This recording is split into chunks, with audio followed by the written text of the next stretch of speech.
देंगे। पूरे विश्व को आतंक से तृप्त कर देंगे।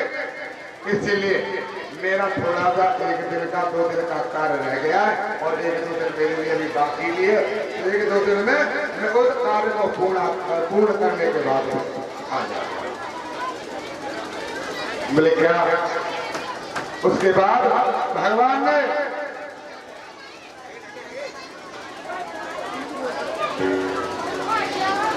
सभी यादवों से कहा कि देखिए तुम प्रभावित क्षेत्र में जाइए और वहां जाकर के कुछ दान पुण्य करो, क्योंकि तुमसे बहुत बड़े बड़े अपराध हुए हैं। तुमने बहुत अपराध किए हैं और इन अपराधों को काटने के लिए अपराध कैसे कटता है? या तो दान पुण्य करने से। कैसे कटता है? या तो दान पुण्य करने से कोई पाप कर लिया, पाप केवल दान करने से या फिर प्रायश्चित करने से। पाप कटता है केवल पाप से, सोना में घटता है केवल पाप से। आप कहते हैं गर्म को, वस्तु को, कोई भी ठंडी वस्तु साफ नहीं करती, गर्म वस्तु तुरंत साफ कर देती है, मल जल जाता है, अग्नि से मल जल जाता है। बोले जाओ दान पुण्य करो। और वहां उन्होंने दान पुण्य किया प्रवासन क्षेत्र में जाकर के और सभी प्रेम से रहे। सबको दान दक्षिणा 30 संतों को भोजन कराया, ब्राह्मणों को भोजन कराया। और उसके बाद में फिर क्या हुआ? आजकल विशेष रूप से ऐसा चल रहा है गाँव गाँव जो ये 2 सौ रुपए हमारी नौकरी लाए, दूर आता ले जाएंगे सामान में। ये 2 सौ रुपए भगवान के दरबार में सारा स्वागत करते हैं। भगवान इनकी बहुत लंबी उम्र करे, बहुत लंबे लंबे कान बना भैया, तुम्हारे भगवान हमेशा खुश रखे। बोले गोविंद भगवान की।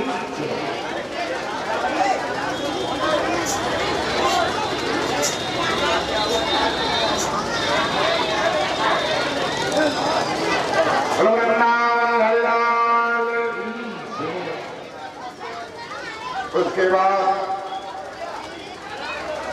सभी ने मदरा पान किया और मदरा पान करके वो हो गई उन्मत्त। और जब आदमी उन्मत्त हो जाएगा फिर पुण्य पाप को वो दिखता नहीं है। अब तो उन्होंने एकदा नाम की घास उखाड़ ली। एकदा नाम की घास ऐसी होती है तलवार की तरह काम करती है। वो समुद्र में पैदा हुई थी और उस घास को उखाड़ के एक दूसरे में मारना प्रारंभ कर दिया। एक फूल निकला, दूसरे गुस्सा में आ गया, फूल खोल गया उसका, उसने निकाला, उसने आपस में पूरा का पूरा वंश यादव वंश नष्ट हो गया।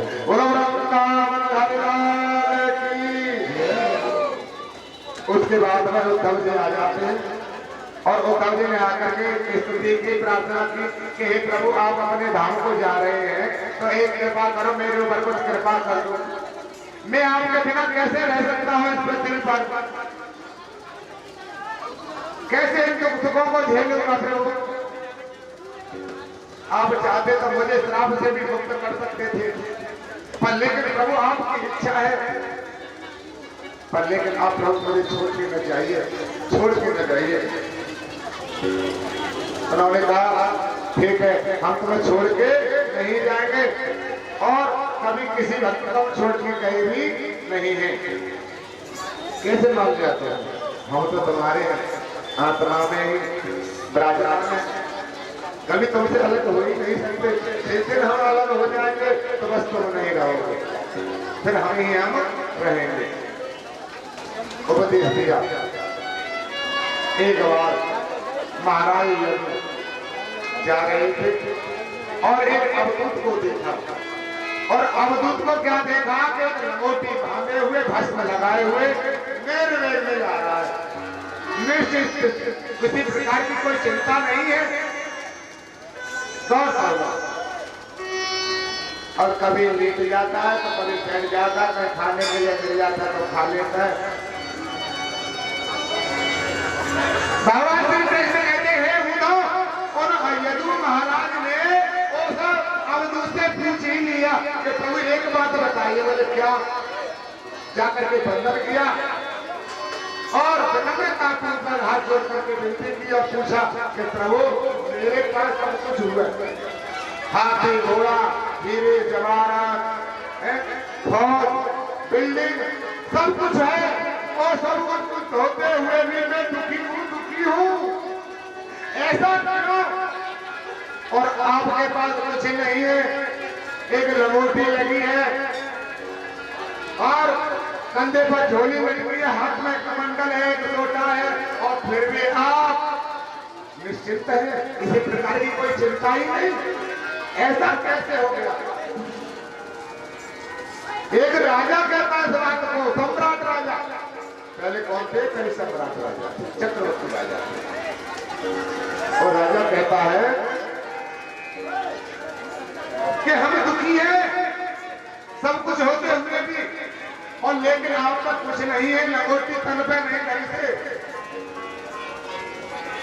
और फिर भी आप सुखी नजर आते, इसका कारण क्या है? ये कारण भगवान बात कहते हैं कि हे उद्धव सुनो, तो उन्होंने जो पहला कारण बताया, उन्होंने बताया कि मैंने निम्न प्रकार के 24 गुरु बनाए हैं। गुरु महाराज की मैंने निम्न प्रकार के 24 गुरु बनाए हैं, उनसे मुझे जो शिक्षा मिली है, जिसके कारण जिस शिक्षा को, जिस ज्ञान को प्राप्त करके आज मैं निश्चिंत हूँ, मुझे किसी प्रकार की किसी भी दुख में, परिस्थिति में, सर्दी में, गर्मी में, ठंड में मैं बिल्कुल निश्चिंत रहता हूँ हर मौसम में। तो बताइए आप भी निश्चिंत रहेंगे? और क्यों रहता हूँ? मैंने जो शिक्षा प्राप्त की वो शिक्षा में आपको बताता हूँ, प्यार से सुनो। सुखदेव जी परेशान से कहते हैं राजा सुनो, प्रथम गुरु बनाया दत्तात्रेय महाराज ने, अवधूत जी ने। वो अवधूत कौन है? दत्तात्रेय भगवान। बोलो दत्तात्रेय भगवान की जय। जोरदार ताली बजाएंगे। गुरु दत्ता जी महाराज जी का स्वागत करेंगे। सभी सन्यासियों के गुरु हैं वो, अलग निरंजन। अब सबसे पहले पृथ्वी को गुरु बनाया। पृथ्वी को गुरु को बनाया भाई, और कोई गुरु नहीं मिला। सबसे पहले बनाया पृथ्वी को गुरु, क्योंकि सबसे पहले जीवन में क्या चीज की जरूरत पड़ती है पता है? क्या चीज की जरूरत पड़ेगी? अगर कोई परेशानी कष्ट आया, कोई मारता चला तो क्या चीज की जरूरत पड़ेगी तुम्हें? बोले क्षमा क्षमा क्षमा, त्राही राम प्रभु हमें बख्शो, हमको तुम्हारी गरिया है। अब हमका ये काम होगा, इसमें वजन न उठेगा, इसमें एक धंधा नहीं होगा, किसी भी प्रकार की कोई क्षमा, वह चाहते हैं क्षमा। हमें क्षमा का मतलब हमें शांति मिले, हमें ऊपर दया कर दो, हमें इस कार्य से मुक्त कर दो। और पृथ्वी क्या करती है? पृथ्वी है क्षमा करनी, दया करनी। पृथ्वी ब्राह्मण मंत्र करते न जाने कैसे कैसे पाप अत्याचार पापाचार हम पृथ्वी पे ही तो करते, कहीं अंत करते हैं, खोदते हैं, गंदगी करते हैं, मल मूत्र करते हैं। लेकिन पृथ्वी आपको कभी कुछ कहती है क्या है? लेकिन घर में बच्चा ने बिस्तर भी बिगाड़ दे तो बच्चा माँ 6 बार बच्चे को पीटेगी, धोएगी, करेगी तो सही, लेकिन बच्चे को 4 बार जरूर पीट देगी। बड़े को चाहिए छोटन को उत्पात, पहाड़ ही तुहर को हटो, जो भगवानी नाथ। तो पहली बात एक क्या शिक्षा मिली हमें? कुछ शिक्षा मिली आपको क्या शिक्षा मिली इस कथा के गुरु से? पहले गुरु है पृथ्वी, क्षमा करने, दया करने, भवसागर करने। इससे क्या शिक्षा मिली? जीवन में तुमको ये शिक्षा मिलती है प्रथम गुरु से कि दयावान बनो, हमेशा दयावान करना पैदा करो शरीर में। आजकल क्या सब हमें पता है, अभी कोई एक मोटरसाइकिल वाला किसी को पीट दे ना, यानी किसी में नेट लग जाए थोड़ी सी, तो हमारे सबरे 37 पंडाल में से भी सब उठ के मैं पहुंच जाएंगे सड़क पर। पहुंच जाएंगे क्या? पहुंच गए देख रहे ना कथा में से। इसीलिए कह रहा हूँ मैंने आंखों से देखा, आंखों से देखने की बात को कहता हूँ। एक दिन कथा चल रही थी, वो स्कूटी वाला रपट गया और आपने समझा कि कौन सी याद हीरा जवाहरात मिल गए, सवाल लूट में धरवाजी सब छोड़ के कथा। तो ऐसा नहीं है, हमें क्षमा भाव प्रकट करना है, तैयार रखनी है। अरे कोई माँ किसी से हमारी मोटरसाइकिल लगी किसी के प्रति, और वहाँ इसका मतलब ये होने को तो मोटरसाइकिल वाला अकेला है, तुम्हारी माता के, पिता के, भाई के, बंधु के, पड़ोसी के, मोहल्ला पड़ोसी के, किसी के भी लगी है, ठीक है लग गई, कोई जानबूझ के तो नहीं मारा उसने, लगे एक्सीडेंट हो गया, सांत्वना दो, दोनों को दो। एक मारी है उसको भी सांत्वना दो, जिसके लगी है उसको भी सांत्वना दो, क्योंकि भाई वो हार्ट अटैक होके दिन में मर जाए, जिसके लगे शायद वो बच जाए, और जिसने मारे वो हार्ट अटैक होके ही मर जाए। आपकी भीड़ को देख के, इतनी भीड़ को देख के तो हो जाता है कि जैसे सुस्त हो गए। तो कहने का तात्पर्य क्षमा करनी, यानी क्षमावान बनो, दया करो, उससे गलती हुई है भैया आगे करके आस्था से चलो। ऐसा नहीं कि एक आयो एक ने मारा, दूसरा दूसरों मार, तो तीसरे, यही होता है। अभी ट्रक वाला था, हमने बचाया था, उसको निकाला, पैसे वैसे दिलवा दिए उससे, ट्रेन से लगी है, और असर करके चाहे गलती छोटी साइकिल वाले की हो, लेकिन पकड़े जाए तो ट्रक वाला ही। ऐसा इसीलिए क्षमावान बनो, कोई छोटा बच्चा गलती कर दे उसको क्षमा कर दो, कोई बात नहीं, उसको क्षमा से बड़ी कोई दया, क्षमा करो, क्षमा बड़े को चाहिए, छोटे हमेशा उत्पाद करते रहते, लेकिन बड़ों को भी क्षमा कर देना। और दूसरी वायु, मैंने वायु को गुरु बनाया। वायु क्या करती है पता है? पहले गुरु कौन है? पृथ्वी। कौन कौन के ध्यान में है? आप क्या करें? पृथ्वी। क्या ध्यान में है तुम्हारे? कुछ ध्यान में है? नहीं ध्यान में, आधी जनता के ध्यान में नहीं है अभी, और अभी सबका आगे बढ़ाने पहले गुरु पे चल रहा। पहले गुरु पृथ्वी, पहले गुरु पृथ्वी, और पृथ्वी से क्या शिक्षा मिलती? पहले गुरु से क्षमा, दयावान बनो, क्षमावान बनो। और दूसरी है गुरु वायु। वायु किसे कहते हैं? हवा को। ये हवा हमें जीवन का कहते हैं। अपान, उदान, समान, ज्ञान और प्राण, ये 5 प्राण हमारे शरीर के अंदर चल रहे हैं। एक मिनट अगर लेवा सांस लेना बंद हो जाए तो घबरा जाते हैं आदमी, ऑक्सीजन न मिले तो। वायु, वायु का काम क्या है पता है? वायु से क्या शिक्षा मिली? क्या शिक्षा मिली? वायु से शिक्षा मिली कि कुसंगत में और अच्छी संगत में हमेशा एक समान रहो। बोलो वृंदावन हरिलाल की। अच्छी संगत, अभी कथा सुन के गए और मान जाके कुसंगत में फंस गए तो तुम्हारी संगत का कोई फर्क बेकार, क्या था गई तुम्हारी संगत, सत्संग बेकार। इसीलिए दोनों अवस्थाओं में ही समान रूप से रहना। हवा बहती है ना, हवा फूलों में होकर के चले तो क्या लाती है? हवा और बदलूं में होकर के जाए, और ना हवा जब हवा में बदबू है और ना ही सुगंध। हमें असंख्य है। इसी प्रकार जीव को भी असंख्य रहना चाहिए। कोई न तो पाप करनी और न पाप से बचना। कर्म, अकर्म और विकर्म, ये 3 प्रकार के भाव बताए हैं, और इन 3 प्रकार के भावों को समझने अच्छे अच्छे विद्वान अभी समझ नहीं पाते कि ये विकर्म कौन सी चीज है। कर्म और अकर्म तो सब जानते हैं, लेकिन ये विकर्म आज तक समझ में नहीं आया। और क्या कि समय मिलता था मुझे तो बताता कि विकर्म क्या चीज है। और जिस दिन विकर्म आपकी समझ में आ जाएगा उस दिन फिर ज्यादा कुछ करने की परेशानी करनी नहीं पड़ेगी। आपको सहजता से भगवान की प्राप्ति हो जाएगी, यानी आपको सहजता से वो भगवान का ज्ञान हो जाएगा और अपने आप को तुम प्राप्त हो जाओगे अपने शरीर से। भगवान कभी तुम्हारे घर का चाहता नहीं है जो तुम्हारे सामने आए दर्शन दे। भगवान हमेशा एक जगह स्थिर रहता है। ये मूर्ख लोग हैं जो कहते थे ना भगवान तुम्हारे सामने आके प्रकट हो जाता। मैं दावा देता हूँ सारी जिंदगी जो कहते वो उस बंदान के लिए चैलेंज करता हूँ कि कभी भी भगवान एक जगह स्थिर रह ही नहीं सकता।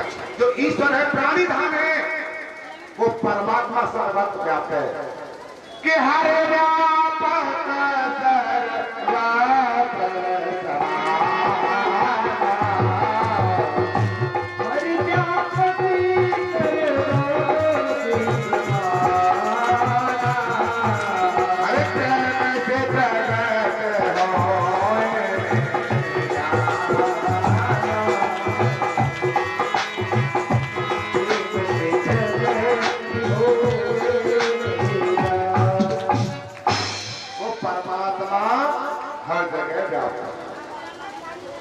हर जगह हर घड़ी तो मुंह में घर खम में प्याप रहे जग पहला दिन तो खम जब वो हर जगह मौजूद है तो एक जगह कैसे हो सकता है? वो परमात्मा कभी भी एक जगह स्तर नहीं हो सकता है। अब वही तो सब कार्यक्रम खत्म हो जाएगा। अभी तुम्हारे यहाँ रामनगर में आ जाए या तुम्हारे आगरा मंडल में परमात्मा आ जाए तो बम्बई मंडल का कार्य तो सब खत्म हो जाएगा। कौन देखेगा? अभी जैसे मान के चलो तुम आप घर में देखो और एक घर में से बाहर कहीं चले गए तो मैं घर का कार्य तो कौन संभालेगा? ऐसे ही वो परमात्मा हर जगह तुम्हारा मन की गति से भी तेज उसकी गति है, सूक्ष्म से भी अति सूक्ष्म है और अणु से भी अति अणु है और विशाल से भी अति विशाल है वो परमात्मा। तुम्हारा मन नहीं पहुंचा उससे पहले वो मौजूद है वहां बंबई में। हर जगह वो पहले से ही मौजूद है, तो वहां पहुंच नहीं पाओगे उससे पहले वो वहां मौजूद है। इसलिए परमात्मा हमेशा मौजूद रहता है परमात्मा। अभी लोग समझते होंगे परमात्मा तत्कालदर्शी है। परमात्मा तत्कालदर्शी हो ही नहीं सकता। ये भेद डाल दिया जनता में, एक अज्ञानता पैदा करती है मनुष्यों में। परमात्मा का त्रकाल करती है। मैं दावा देता हूं कि परमात्मा त्रकालदर्शी हो ही नहीं सकता। अगर परमात्मा जिस दिन त्रकालदर्शी हो जाएगा तो वर्तमान की बात बता नहीं पाएगा। तो बताइए, अगर परमात्मा वर्तमान को नहीं जानेगा, आगे के भविष्य को जानेगा तो वर्तमान के को कौन देखेगा? और जब वर्तमान को देखेगा तो फिर उसके प्रारब्ध को कौन देखेगा? इसीलिए परमात्मा का कभी भी प्रारब्ध नहीं होता। हमारे तुम्हारे ही 3 काल होते हैं,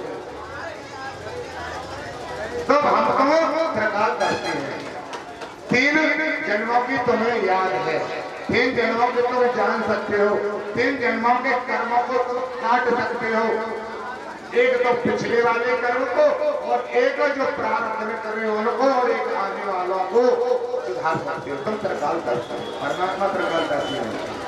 परमात्मा कल की नहीं जानता है, वो आज की जानता है। तुम जो वर्तमान में करते रहते हो और वो लिखता रहता है। अगर परमात्मा को इतना पता होता कि ये कल डकैती ढांढने वाला है तो शायद मेरा परमात्मा आपको डकैती ढांढने नहीं देता, किसी आतंकवादी को इस भारत में घुसने नहीं देता।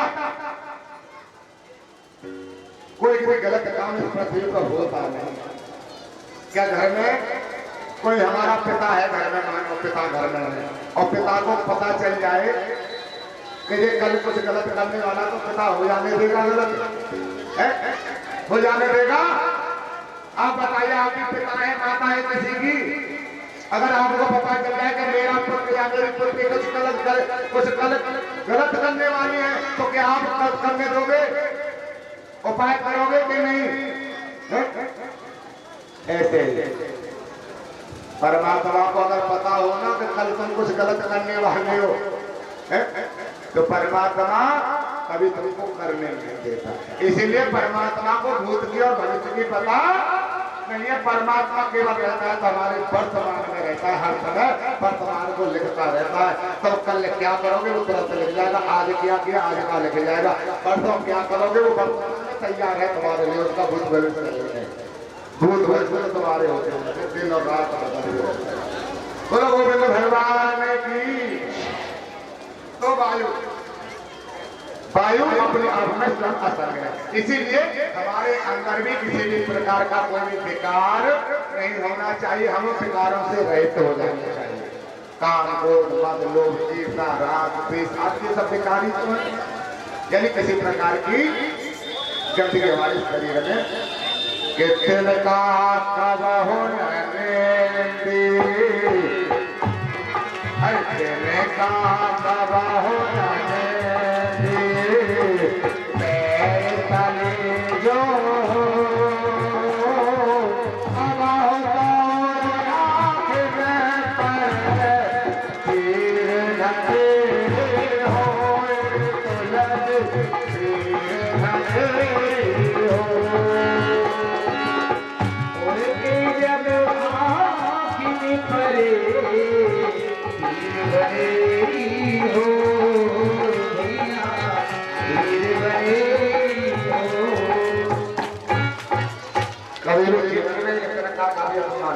होता कैसा भाव बनाना है, भाव कैसे की जरूरत है, हमें कैसे भाव की जरूरत है, भाव की ऐसे की जरूरत है जो रास्ते में तिनका पड़ा हो ना, तिनका, उस तिनका का भी हमें सम्मान करना है।